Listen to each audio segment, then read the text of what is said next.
you're like me, you've been pretty freaked out about Trump and his agenda. Good news. Smart people with tons of experience in how politics really work have put together a practical guide on how to make Congress listen to us that you can find at indivisibleguide.com. Members of Congress only care about their constituents, and that means you. You will have 3 simple targets: your 2 U.S. senators and your representative. You will let them know how you feel about every important issue that comes up. But a warning, it's going to require a little more than just calls and petitions. This all begins when you join a local group or start your own. Once you're part of a team, there are 4 simple tactics to engage in. Town halls. Members of Congress will hold them. You just have to show up and use the public comment sections to voice your opinion. Public events. Your members of Congress will be out there cutting ribbons and kissing babies. You need to be there asking the smart questions and holding them accountable to issues they are on the wrong side of, or thanking them for being on the right side in hard times. Office visits. Members of Congress take meetings, schedule one, or just show up and bring some friends. Let them know you care, you vote, and you are watching them. Call them. Work with local groups to participate in mass call days so your members of Congress can't ignore their constant ringing phones and full voicemail boxes. Over 500,000 individuals have already downloaded the guide. Over 100,000 people have signed up in every congressional district in the country, and over 3,000 groups have registered in every state in the nation. This is needed even if your senators and representatives are on the right side of the issues, because we have to embolden them and show them that they have solid ground support. Pretty simple, right? 3 targets, 4 tactics. The hard part is that it's not about doing it once and then calling it a day. To make this work, we all need to be in this for the long haul. A real resistance movement is a marathon, not a sprint. Go to indivisibleguide.com and sign up to join the movement that will win. Read the guide, share it, and let's get to work.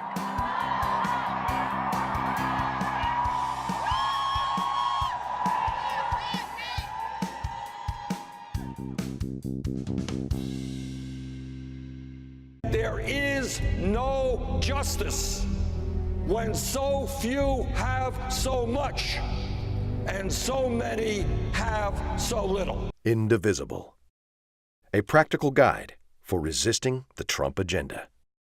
Former congressional staffers reveal best practices for making Congress listen. A note from the Indivisible team. Since this guide went live as a Google Doc, we've received an overwhelming flood of messages from people all over the country working to resist the Trump agenda. We're thrilled and humbled by the energy and passion of this growing movement. We'll be updating the guide based on your feedback and making it interactive ASAP. You can sign up for updates at www.indivisibleguide.com. Every single person who worked on this guide and website is a volunteer. We're doing this in our free time without coordination or support from our employers. Our only goal is to help the real leaders on the ground who are resisting Trump's agenda on their home turf. We hope you'll take this document and use it however you see fit. We want to hear your stories, questions, comments, edits, etc. So please feel free to ping some of us on Twitter, @IndivisibleTeam, @Ezra11, @Angel Padilla, @TextPad, @LeahGreenB, or email us at indivisibleagainsttrump@gmail.com. And please, please, please spread the word. Only folks who know this exists will use it. Good luck. We will win. Note to immigrants and non-citizens.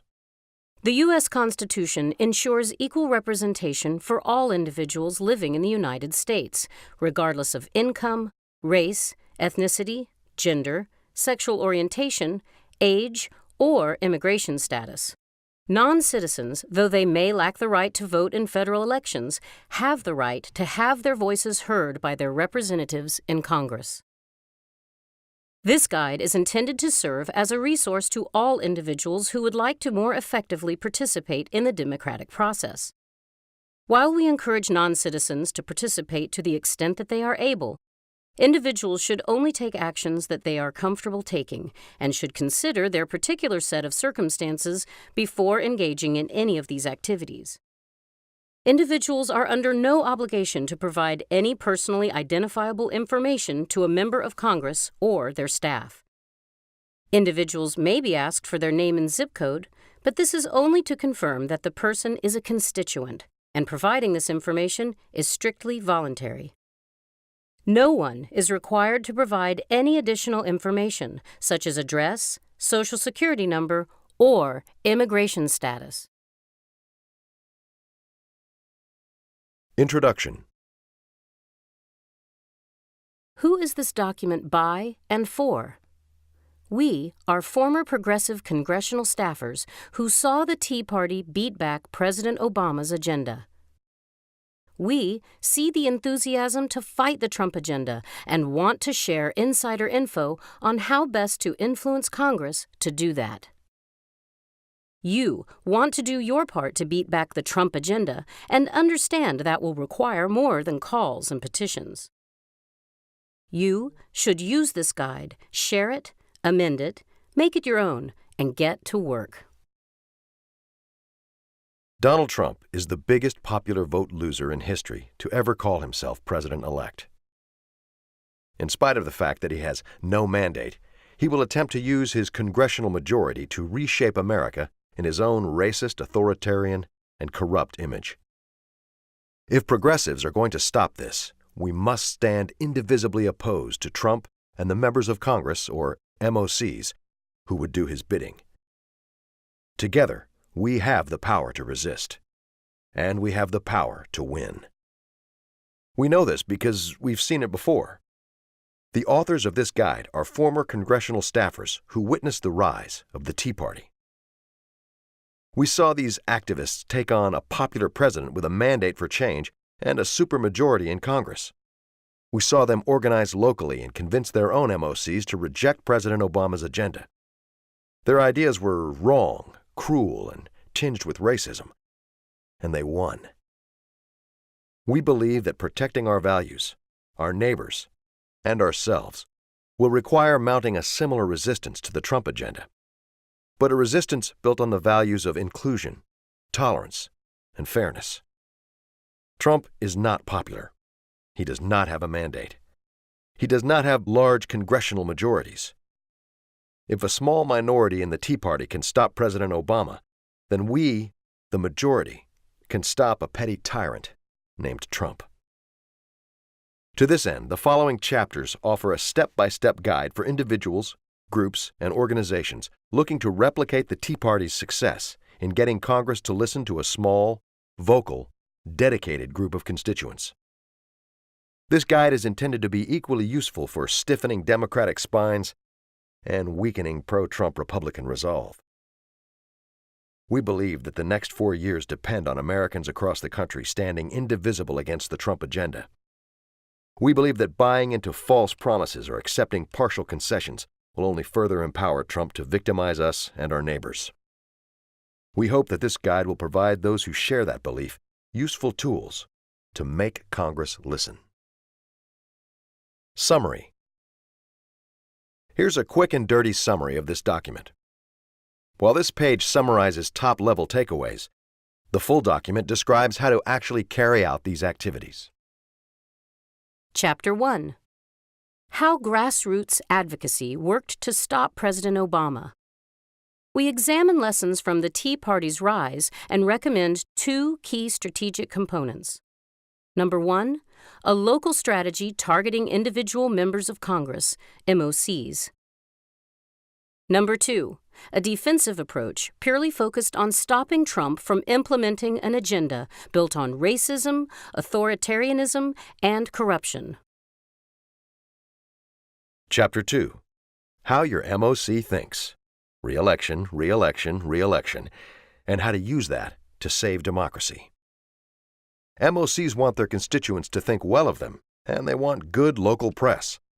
They hate surprises, wasted time, and most of all, bad press that makes them look weak, unlikable, and vulnerable. You will use these interests to make them listen and act. Chapter 3. Identify or organize your local group. Is there an existing local group or network you can join? Or do you need to start your own? We suggest steps to help mobilize your fellow constituents locally and start organizing for action. Chapter 4. 4 local advocacy tactics that actually work. Most of you have 3 MOCs, 2 senators, and 1 representative. Whether you like it or not, they are your voices in Washington. Your job is to make sure they are, in fact, speaking for you.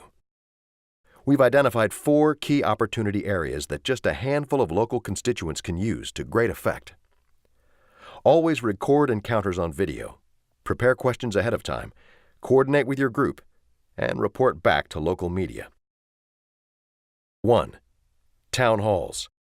MOCs regularly hold public in-district events to show that they are listening to constituents. Make them listen to you, and report out when they don't. 2. Non-town hall events. MOCs love cutting ribbons and kissing babies back home. Don't let them get photo ops without questions about racism, authoritarianism, and corruption. 3. District office sit-ins/meetings.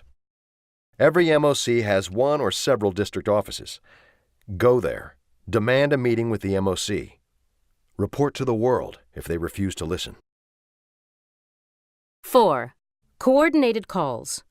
Calls are a light lift, but can have an impact. Organize your local group to barrage your MOCs at an opportune moment about and on a specific issue.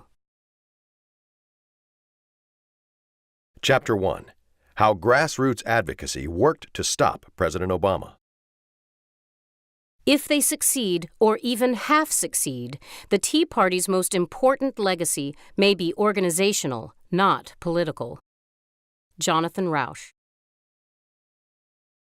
Like us, you probably deeply disagree with the principles and positions of the Tea Party. But we can all learn from their success in influencing the national debate and the behavior of national policymakers. To their credit, they thought thoroughly about advocacy tactics, as the leaked Town Hall Action Memo demonstrates.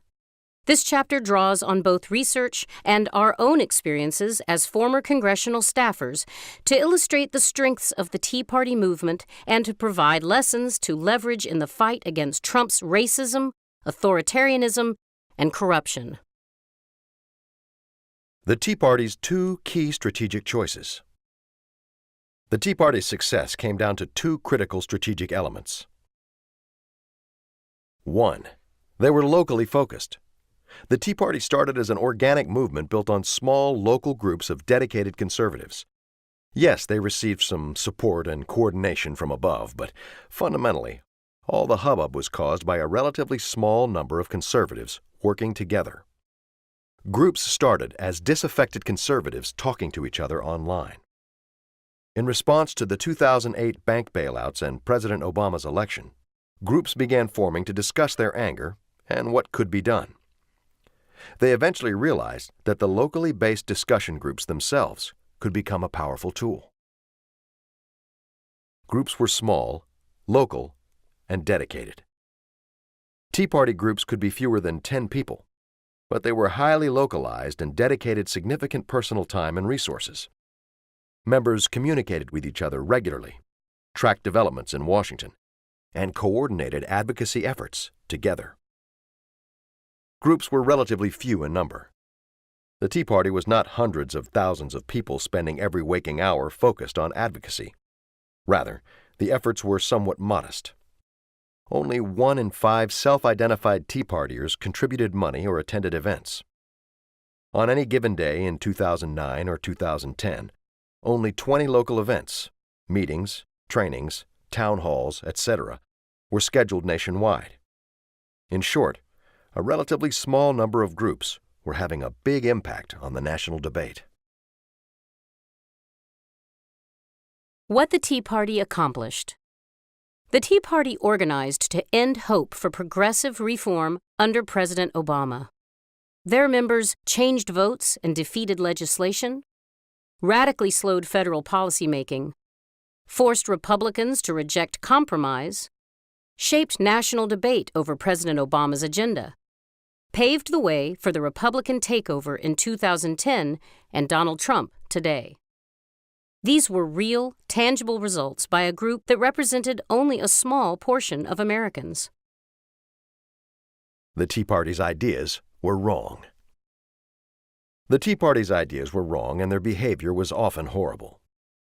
Their members ignored reality and made up their own facts, threatened anyone they considered an enemy, physically assaulted and spat on staff, shouted obscenities and burned people in effigy, targeted their hate not just at Congress, but also fellow citizens, especially people of color.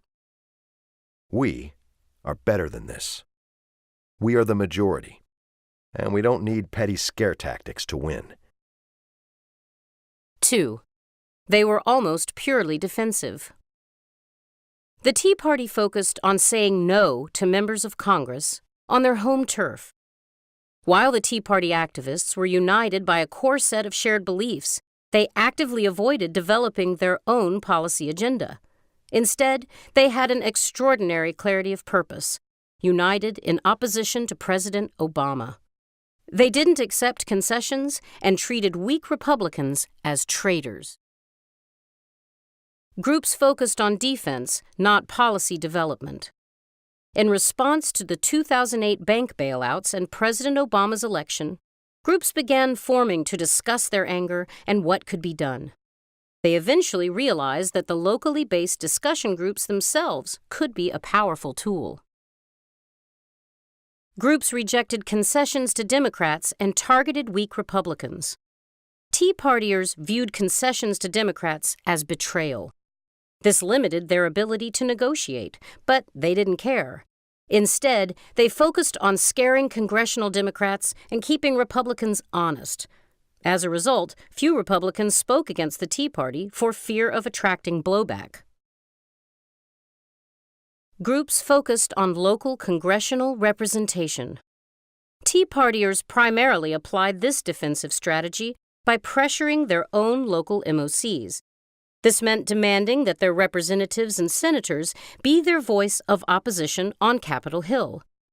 At a tactical level, the Tea Party had several replicable practices, including showing up to the MOC's town hall meetings and demanding answers, showing up to the MOC's office and demanding a meeting, coordinating blanket calling of congressional offices at key moments.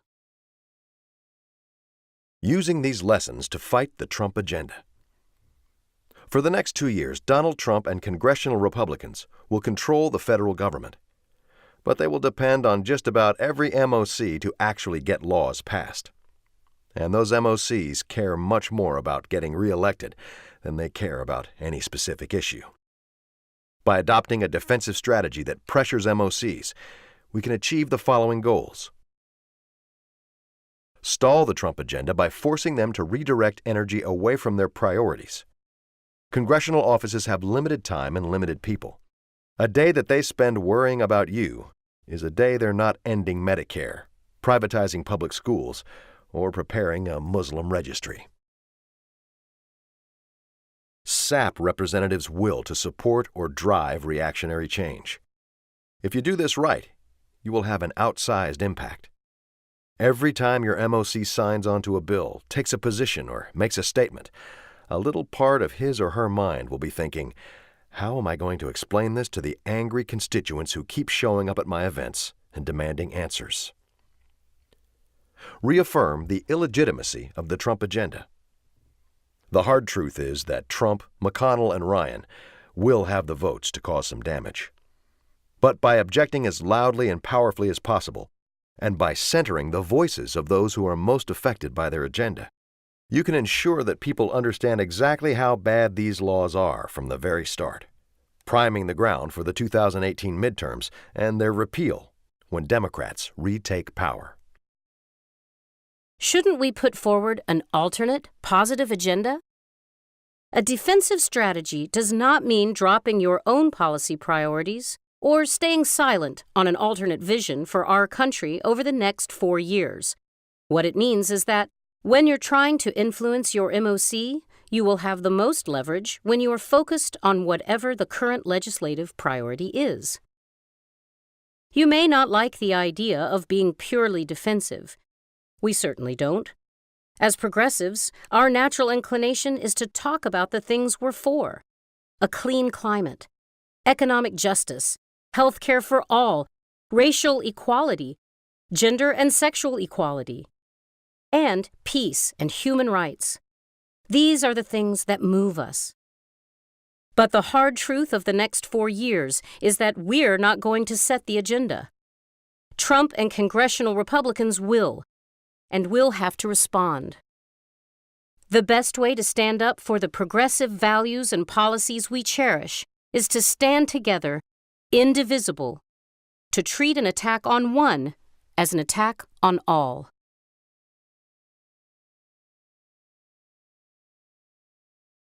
Chapter 2. How your member of Congress thinks, and how to use that to save democracy. There go the people. I must follow them, for I am their leader.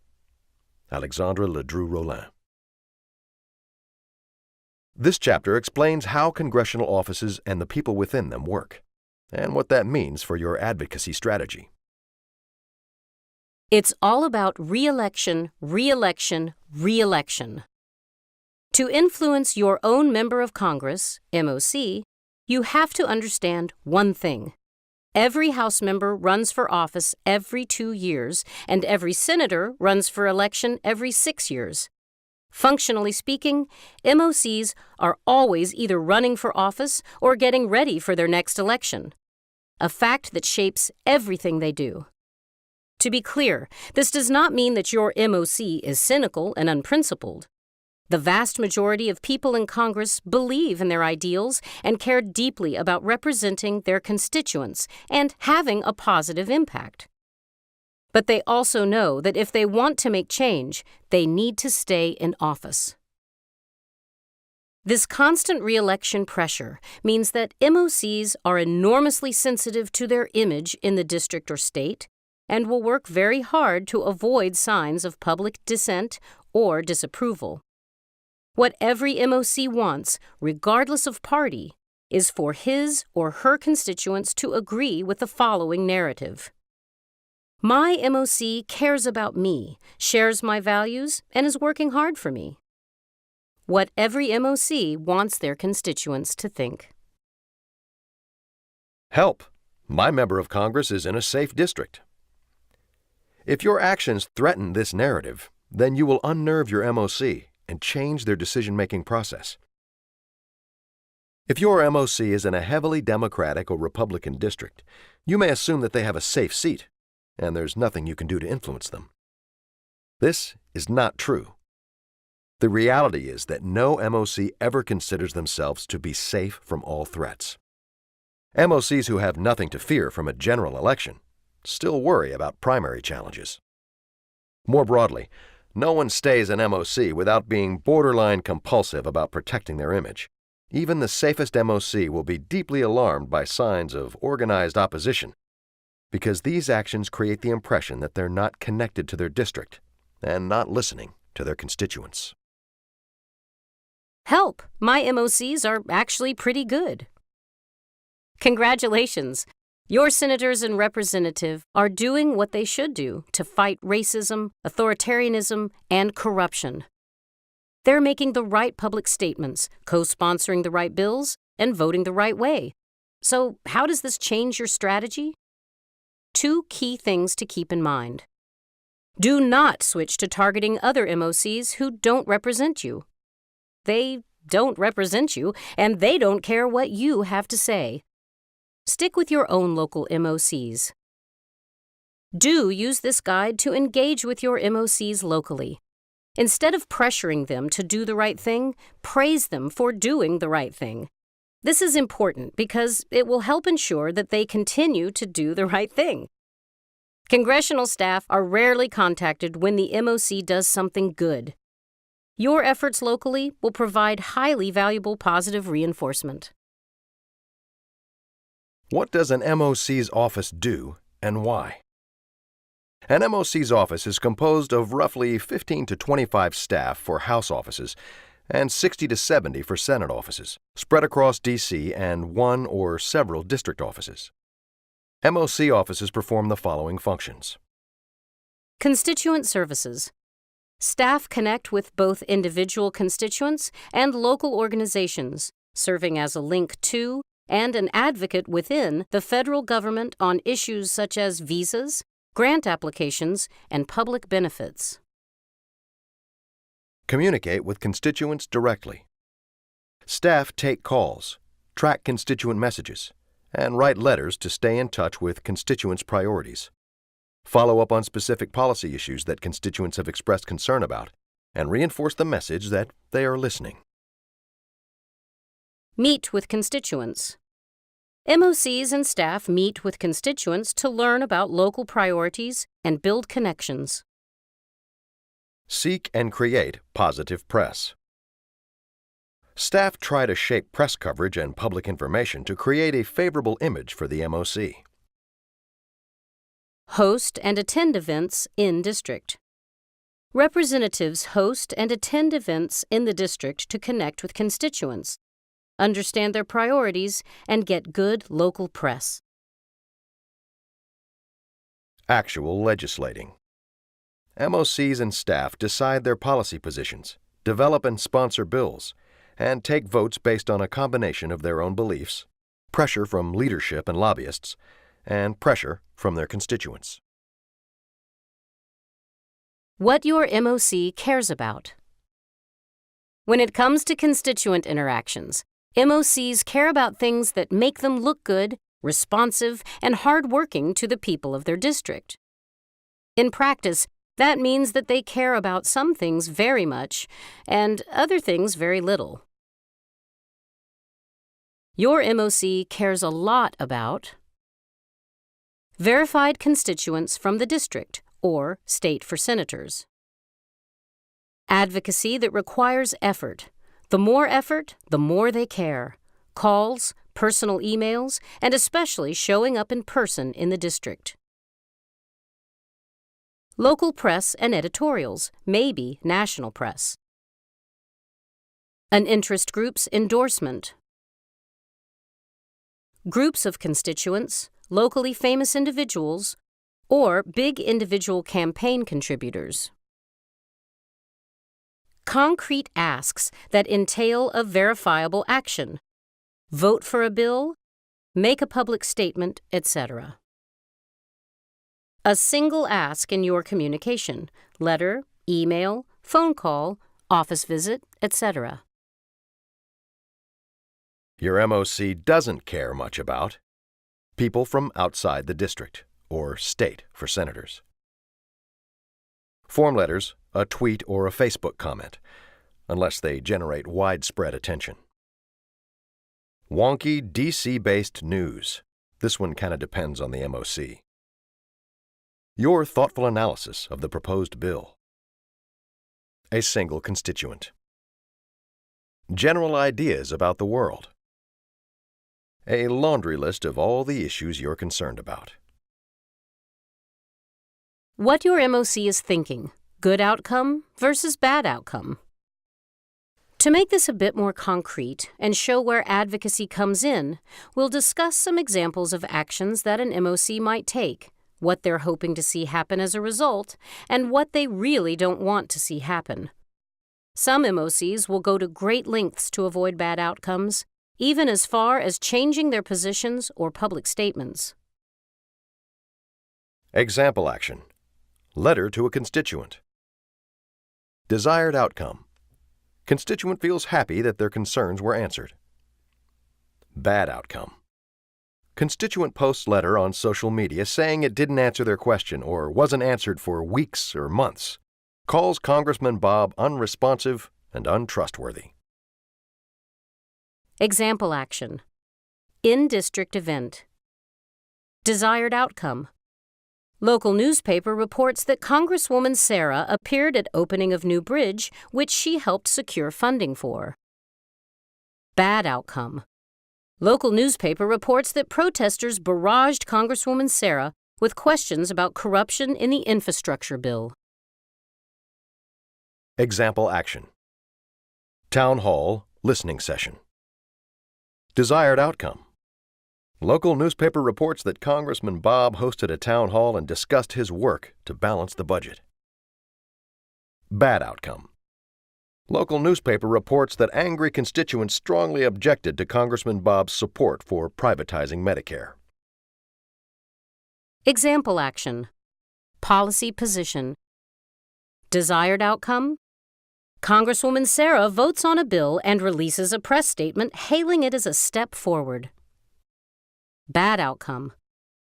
Congresswoman Sarah's phones are deluged with calls objecting to the bill. A group of constituents stage an event outside her district office and invite press to hear them talk about how the bill will personally hurt their families.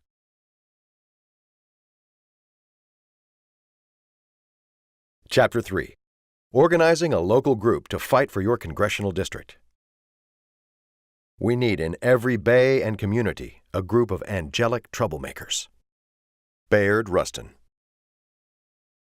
The Tea Party formed organically as conservatives upset about the 2008 election came together in local discussion groups. We believe the same thing is happening now across the country as progressives, in person, in already existing networks, and on Facebook, come together to move forward. The big question for these groups is, what's next?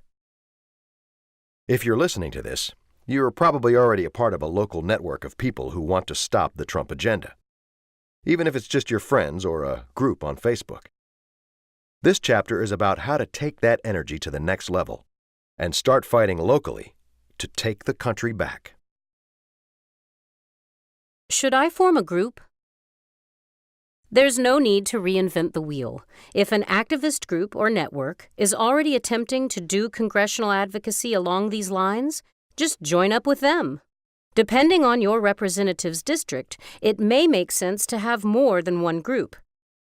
This congressional map tool, www.govtrack.us/congress/members/map, shows the boundaries for your district. If you look around and can't find a group working specifically on local action focused on your members of Congress in your area, just start doing it.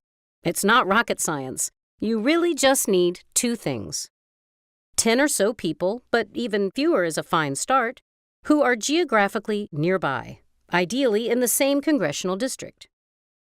A commitment from those people to devote a couple of hours per month to fighting the racism, authoritarianism, and corruption pushed by Trump. Diversity in your group and reaching out. Trump's agenda explicitly targets immigrants, Muslims, people of color, LGBTQ people, the poor and working class, and women. It is critical that our resistance reflect and center the voices of those who are most directly threatened by the Trump agenda. If you are forming a group, we urge you to make a conscious effort to pursue diversity and solidarity at every stage in the process. Being inclusive and diverse might include recruiting members who can bridge language gaps and finding ways to accommodate participation when people can't attend due to work schedules, health issues, or childcare needs. In addition, where there are local groups already organized around the rights of those most threatened by the Trump agenda, we urge you to reach out to partner with them, amplify their voices, and defer to their leadership. How to form a group. If you do want to form a group, here are our recommendations on how to go about it. 1. Decide you're going to start a local group dedicated to making your MOCs aware of their constituents' opposition to the Trump agenda. This might be a subgroup of an already existing activist group, or it might be a new effort. It really depends on your circumstances. Start where people are. If you're in a group with a lot of people who want to do this kind of thing, then start there. If you're not, you'll need to find them somewhere else. The most important thing is that this is a local group. Your band of heroes is focused on applying local pressure, which means you all need to be local. 2. Identify a few additional co-founders who are interested in participating and recruiting others. Ideally, these are people who have different social networks from you so that you can maximize your reach. Make an effort to ensure that leadership of the group reflects the diversity of opposition to Trump. 3. Email your contacts and post a message on your Facebook, on any local Facebook groups that you're a member of, and/or other social media channels you use regularly.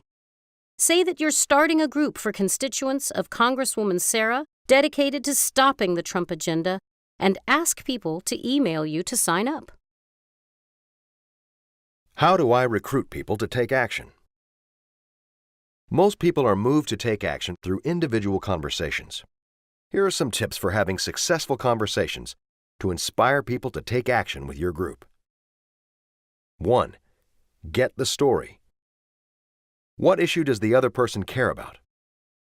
How would the reactionary Republican agenda affect them, their communities, and their values? 2. Imagine what's possible. How can your group change your community's relationship with your MOC? How could your group, and others like it, protect our values? 3. Commitment and ownership. Ask a clear yes or no question. Will you work with me to hold our representatives accountable? Then, get to specifics. Who else can they talk to about joining the group? What work needs to be done, planning a meeting, researching an MOC, that they can take on? When will you follow up? Ask open-ended questions. People are more likely to take action when they articulate what they care about and can connect it to the action they are going to take. A good rule of thumb is to talk 30% of the time or less, and listen at least 70% of the time. 4. Invite everyone who has expressed interest to an in-person kickoff meeting. Use this meeting to agree on a name, principles for your group, roles for leadership, a way of communicating, and a strategy for your MOC. Rule of thumb: 50% of the people who have said they are definitely coming will show up to your meeting. Aim high. Get people to commit to come. They'll want to because saving democracy is fun. Manage the meeting. Keep people focused on the ultimate core strategy: applying pressure to your MOC to stop Trump. Other attendees may have other ideas or may be coming to share their concerns about Trump, and it's important to affirm their concerns and feelings. But it's also important to redirect that energy and make sure that the conversation stays focused on developing a group and a plan of action dedicated to this strategy. Decide on a name. Good names include the geographic area of your group so that it's clear you're rooted in the community. For example, Springfield Indivisible Against Hate. You are 100% welcome to pick up and run with the Indivisible name if you want, but we won't be hurt if you don't. Agree on principles. This is your chance to say what your group stands for. We recommend 2 guiding principles. Donald Trump's agenda will take America backwards and must be stopped. In order to work together to achieve this goal, we must model the values of inclusion, tolerance, and fairness. As discussed in the second chapter, we strongly recommend focusing on defense against the Trump agenda rather than developing an entire alternative policy agenda. Defining a proactive agenda is time-intensive, divisive, and quite frankly, a distraction, since there is zero chance that we as progressives will get to put our agenda into action at the federal level in the next 4 years. Volunteer for roles. Figure out how to divide roles and responsibilities among your group. This can look very different depending on who's in the room, but at a minimum, you probably want 1 to 2 people in charge of overall group coordination, a designated media, social media contact, and 1 to 2 people in charge of tracking the congressional office's schedule and events. In addition to these administrative roles, Ask attendees how they want to contribute to advocacy efforts. Attend events, record events, ask questions, make calls, host meetings, engage on social media, write op-eds for local papers, etc. Adopt means of communication. You need a way of reaching everyone in your group in order to coordinate actions. This can be a Facebook group, a Google group, a Slack team, whatever people are most comfortable with. It may be wise to consider secure or encrypted platforms such as Signal and WhatsApp. 5. Expand. Enlist your members to recruit across their networks. Ask every member to send out the same outreach emails or posts that you did. Recruit people for your email list. 100 or 200 isn't unreasonable. We strongly recommend making a conscious effort to diversify your group, and particularly to center around and defer to communities of people who are most directly affected by the Trump administration's racism, xenophobia, transphobia, homophobia, and antipathy towards the poor. This could include both reaching out through your own networks and forming relationships with community groups that are already working on protecting the rights of marginalized groups. Already have a group? Sign up at www.indivisible.com. We're creating a public directory of groups to help you make connections on your home turf.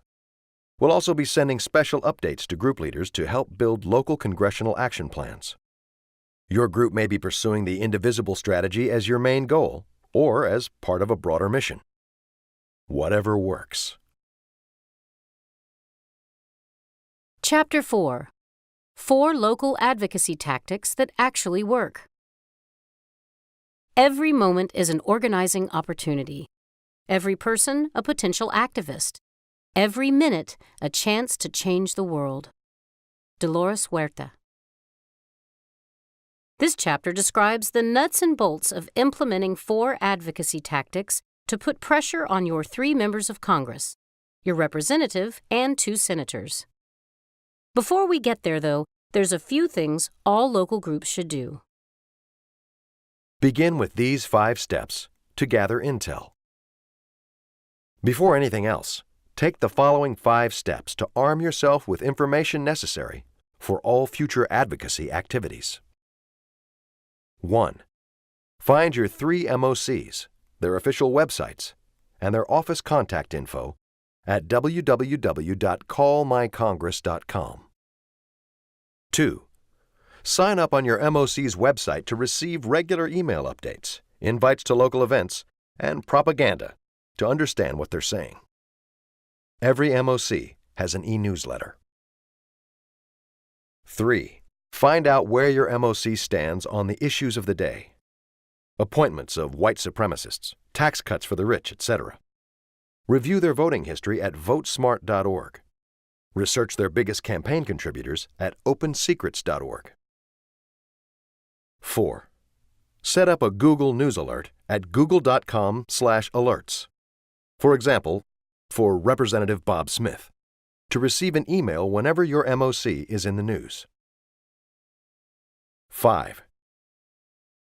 Research on Google News, google.com/news, what local reporters have written about your MOC. Find and follow them on Twitter and build relationships.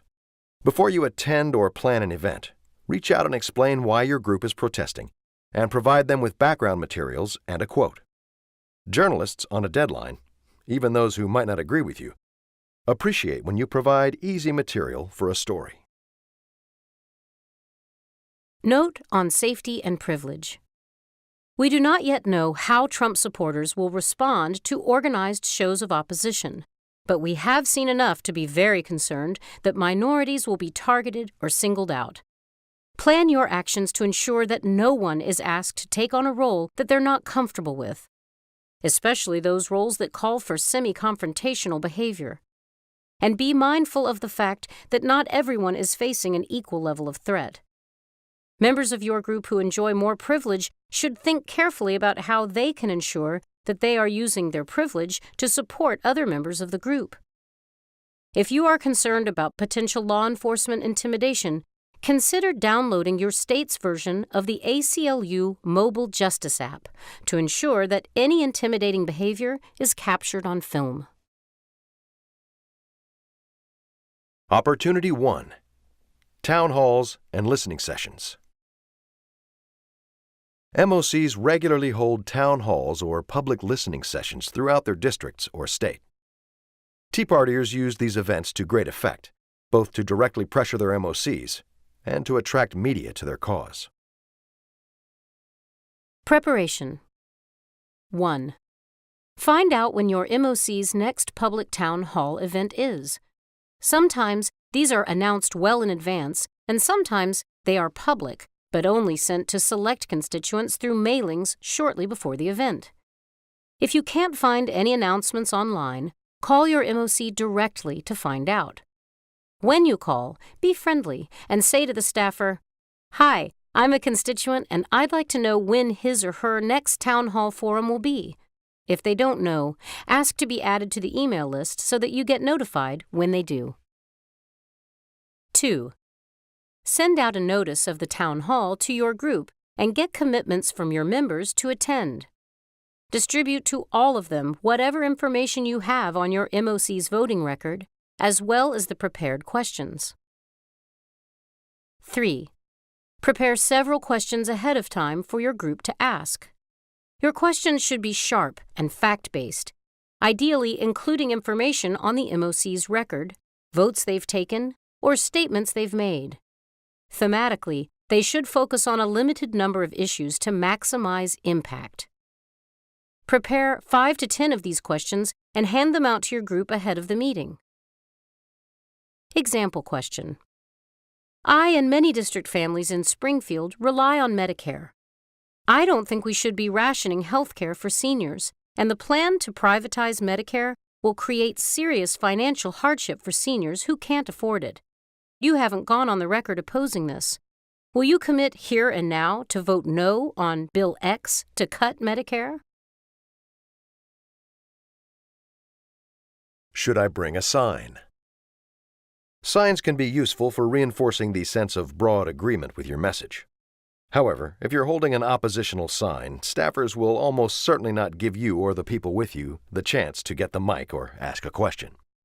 If you have enough people to both ask questions and hold signs, though, then go for it. At the town hall. 1. Get there early. Meet up and get organized. Meet outside or in the parking lot for a quick huddle before the event. Distribute the handout of questions and encourage members to ask the questions on the sheet or something similar. 2. Get seated and spread out. Head into the venue a bit early to grab seats at the front half of the room, but do not all sit together. Sit by yourself or in groups of 2 and spread out throughout the room. This will help reinforce the impression of broad consensus. 3. Make your voices heard by asking good questions. When the MOC opens the floor for questions, everyone in the group should put your hands up and keep them there. Look friendly or neutral so that staffers will call on you. When you're asking a question, remember the following guidelines. Stick with the prepared list of questions. Don't be afraid to read it straight from the printout if you need to. Be polite, but persistent, and demand real answers. MOCs are very good at deflecting or dodging questions they don't want to answer. If the MOC dodges, ask a follow-up question. If they aren't giving you real answers, then call them out for it. Other group members around the room should amplify by either booing the MOC or applauding you. Don't give up the mic until you're satisfied with the answer. If you've asked a hostile question, a staffer will often try to limit your ability to follow up by taking the microphone back immediately after you finish speaking. They can't do that if you keep a firm hold on the mic. No staffer in their right mind wants to look like they're physically intimidating a constituent, so they will back off. If they object, then say politely but loudly, "I'm not finished. The MOC is dodging my question. Why are you trying to stop me from following up?" Keep the pressure on. After one member of the group finishes, everyone should raise their hands again. The next member of the group to be called on should move down the list of questions and ask the next one. 4. Support the group and reinforce the message. After one member of your group asks a question, everyone should applaud to show that the feeling is shared throughout the audience. Whenever someone from your group gets the mic, they should note that they're building on the previous questions, amplifying the fact that you are part of a broad group. 5. Record everything. Assign someone in the group to use their smartphone or video camera to record other advocates asking questions and the MOC's response. While written transcripts are nice, unfavorable exchanges caught on video can be devastating for MOCs. These clips can be shared through social media and picked up by local and national media. After the town hall. 1. Reach out to media during and after the town hall.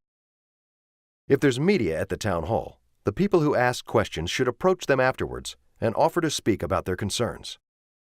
When the event is over, you should engage local reporters on Twitter or by email and offer to provide an in-person account of what happened, as well as the video footage you collected. Here's an example of a Twitter outreach. @Reporter. I was at Representative Smith's town hall in Springfield today. Large group asked about Medicare privatization. I have video and happy to chat. Note: it's important to make this a public tweet by including the period before the journalist's Twitter handle. Making this public will make the journalist more likely to respond to ensure they get the intel first. Ensure that the members of your group who are directly affected by specific threats are the ones whose voices are elevated when you reach out to media. 2. Share everything. Post pictures, video, your own thoughts about the event, etc. to social media afterwards. Tag the MOC's office and encourage others to share widely. Opportunity 2. Other local public events. In addition to town halls, MOCs regularly attend public events for other purposes, parades, infrastructure groundbreakings, etc. Like town halls, these are opportunities to get FaceTime with the MOCs and make sure they're hearing about your concerns while simultaneously changing the news story that gets written. Similar to town halls, but with some tweaks. To take advantage of this opportunity, you can follow most of the guidelines for town halls, filming, etc. However, because these events are not designed for constituent input, you will need to think creatively about how to make sure your presence and message comes through loud and clear. Tactics for these events may be similar to more traditional protests, where you're trying to shift attention from the scheduled event to your own message. 1. Optimize visibility. Unlike in town halls, you want your presence as a group to be recognizable and attention-getting at this event. It may make sense to stick together as a group, wear relatively similar clothing or message shirts, and carry signs in order to be sure that your presence is noticeable. 2. Be prepared to interrupt and insist on your right to be heard. Since you won't get the mic at an event like this, you have to attract attention to yourself and your message. Agree beforehand with your group on a simple message focused on a current or upcoming issue. Coordinate with each other to chant this message during any public remarks that your MOC makes.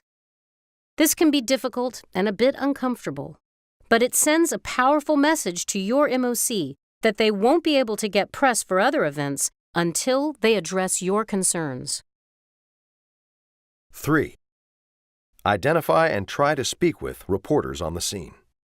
Be polite, friendly, and stick to your message. For example, we're here to remind Congresswoman Sarah that her constituents are opposed to Medicare cuts. You may want to research in advance which local reporters cover MOCs or relevant beats, so that you know who to be looking for. 4. Hold organizational hosts accountable. Often, events such as these will be hosted by local businesses or nonpartisan organizations, groups that don't want controversy or to alienate the community. Reach out to them directly to express your concern that they are giving a platform to pro-Trump authoritarianism, racism, and corruption. If they persist, use social media to express your disappointment. This will reduce the likelihood that these organizations will host the Trump-friendly MOC in the future. MOCs depend on invitations like these to build ties and raise their visibility, so this matters to them. Opportunity 3. In-office visits, sit-ins. Every MOC has at least one district office, and many MOCs have several spread through their district or state. These are public offices, open for anybody to visit. You don't need an appointment. You can take advantage of this to stage a sort of impromptu town hall meeting by showing up with a small group. It is much harder for district or DC staff to turn away a group than a single constituent, even without an appointment. 1. Find out where your MOC's local offices are. The official webpage for your MOC will list the address of every local office. You can find those web pages easily through a simple Google search. In most cases, the URL for the House member will be www.lastname.house.gov, and the URL for Senate offices is www.lastname.senate.gov. 2. Plan a trip when the MOC is there. Most MOC district offices are open only during regular business hours, 9 a.m. to 5 p.m. While MOCs spend a fair amount of time in Washington, they are often in district on Mondays and Fridays, and there are weeks designated for MOCs to work in district. The MOC is most likely to be at the main office, the office in the largest city in the district, and where the MOC's district director works. Ideally, plan a time when you and several other people can show up together. 3. Prepare several questions ahead of time. As with the town halls, you should prepare a list of questions ahead of time. 4. Politely but firmly ask to meet with the MOC directly. Staff will ask you to leave or, at best, offer to take down your concerns. Don't settle for that. You want to speak with the MOC directly. If they are not in, ask when they will next be in. If the staffer doesn't know, tell them you will wait until they find out. Sit politely in the lobby. Note, on any given weekend, the MOC may or may not actually come to that district office. 5. Note that office sit-ins can backfire, so be very thoughtful about the optics of your visit. This tactic works best when you are protesting an issue that directly affects you and/or members of your group. For example, seniors and caregivers on Medicare cuts, or Muslims and allies protesting a Muslim registry. Being polite and respectful throughout is critical. 6. Meet with the staffer. Even if you are able to get a one-off meeting with the MOC, you are most often going to be meeting with their staff. In district, the best person to meet with is the district director, or the head of the local district office you're visiting. There are real advantages to building a relationship with these staff. In some cases, they may be more open to progressive ideas than the MOC, him or herself, and having a good meeting with and building a relationship with a supportive staff member can be a good way to move your issue up the chain of command. Follow these steps for a good staff meeting. Have a specific ask. For example, vote against X, co-sponsor Y, publicly state Z, etc. Leave staff with a brief write-up of your issue, with your ask clearly stated. Share a personal story of how you or someone in your group is personally impacted by the specific issue, healthcare, immigration, Medicare, etc. Be polite. Yelling at the underpaid, overworked staffer won't help your cause. Be persistent. Get their business card and call or email them regularly. Ask if the MOC has taken action on the issue. 7. Advertise what you're doing. Communicate on social media and with the local reporters you follow what is happening. Take and send pictures and videos with your group. At Congresswoman Sarah's office with 10 other constituents to talk to her about privatizing Medicare. She refuses to meet with us, and staff won't tell us when she will come out. We're waiting. Opportunity 4. Mass calls. Mass office calling is a light lift, but it can actually have an impact. Tea Partiers regularly flooded congressional offices with calls at opportune moments, and MOCs noticed. 1. Find the phone numbers for your MOCs. Again, you can find your local MOCs and their office phone numbers at www.callmycongress.com. 2. Prepare a single question per call. For in-person events, you want to prepare a host of questions. But for calls, you want to keep it simple. You and your group should all agree to call in on one specific issue that day. The question should be about a live issue, for example, a vote that is coming up, a chance to take a stand, or some other time-sensitive opportunity. The next day or week, pick another issue, and call again on that. 3. Find out who you're talking to.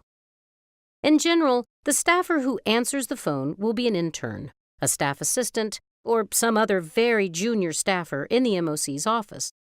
But you want to talk to the legislative staffer who covers the issue you're calling about. There are 2 ways to go about doing this.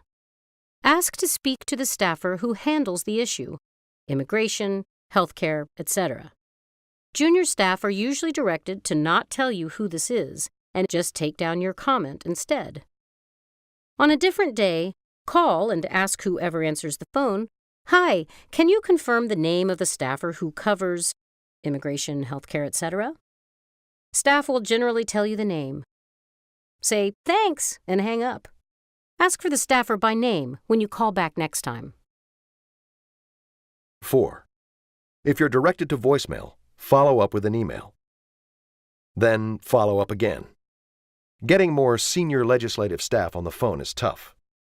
The junior staffer will probably just tell you, "I checked and she's not at her desk right now, but would you like to leave a voicemail?" Go ahead and leave a voicemail, but don't expect a call back. Instead, after you leave that voicemail, follow up with an email to the staffer. If they still don't respond, follow up again. And if they still don't respond, let the world know that the MOC's office is dodging you. Congressional emails are standardized, so even if the MOC's office won't divulge that information, you can probably guess it if you have the staffer's first and last name. Senate email addresses. For the Senate, the formula is staffer first name _ staffer last name @ member of Congress last name .senate.gov. For example, if Jane Doe works for Senator Roberts, her email address is likely Jane_Doe @roberts.senate.gov. House email addresses. For the House, the formula is simpler. Staffer first name .staffer last name @mail.house.gov. For example, if Jane Doe works in the House, her email address is likely jane.doe @mail.house.gov. 5. Keep a record of the conversation. Take detailed notes on everything the staffer tells you. Direct quotes are great, and anything they tell you is public information that can be shared widely. Compare notes with the rest of your group and identify any conflicts in what they're telling constituents. 6. Report back to media and your group. Report back to both your media contacts and your group what the staffer said when you called. Sample call dialogue. Congresswoman Sarah's office, how can I help you? Hi there. I'm a constituent of Congresswoman Sarah's. Can I please speak with the staffer who handles presidential appointments issues? I'm happy to take down any comments you may have. Can I ask for your name and address to verify you're in the Congresswoman's district? Sure thing. Gives name and address. Can I ask who I'm speaking with? Yes, this is Jeremy Smith. Thanks, Jeremy. I'm calling to ask what the Congresswoman is doing about the appointment of Steve Bannon to serve in the White House. Bannon is reported as saying he didn't want his children to go to a school with Jews, and he ran a website that promoted white nationalist views. I'm honestly scared that a known racist and anti-Semite will be working feet from the Oval Office. Can you tell me what Congresswoman Sarah's going to do about it? Well, I really appreciate you calling and sharing your thoughts. I, of course, can't speak for the Congresswoman because I'm just a staff assistant, but I can tell you that I'll pass your concerns on to her.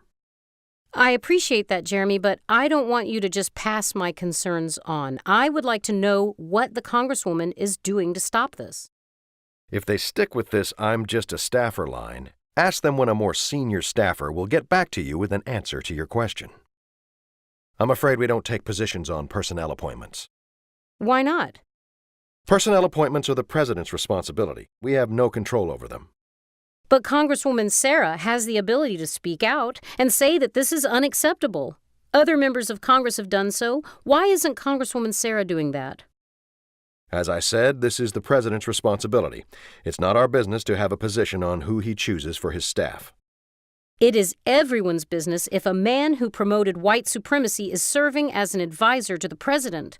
The Congresswoman is my elected representative, and I expect her to speak out on this. I'll pass that on. I find it unacceptable that the Congresswoman refuses to take a position. I'll be notifying my friends, family, and local newspaper that our Congresswoman doesn't think it's her job to represent us or actually respond to her constituents' concerns. Conclusion. Change will not come if we wait for some other person or some other time. We are the ones we've been waiting for. We are the change that we seek. President Barack Obama.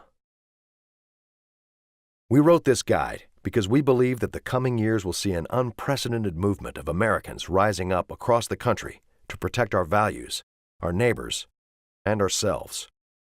Our goal is to provide a practical understanding of how your members of Congress think, and how you can demonstrate to them the depth and power of the opposition to Donald Trump and the Republican congressional overreach.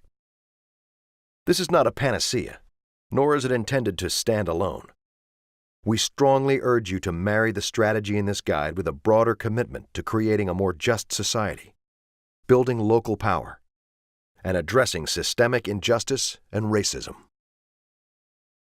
Finally, this guide is intended as a work in progress, one that we hope to continue updating as the resistance to the Trump agenda takes shape. We are happy to offer support to anybody interested in building on the tactics outlined in this guide, and we hope that if you find it useful or put any of the tactics described above into action, that you'll let us know how it goes. Feel free to ping some of us on Twitter with questions, edits, recommendations, feedback, and stories about what is helpful here, etc.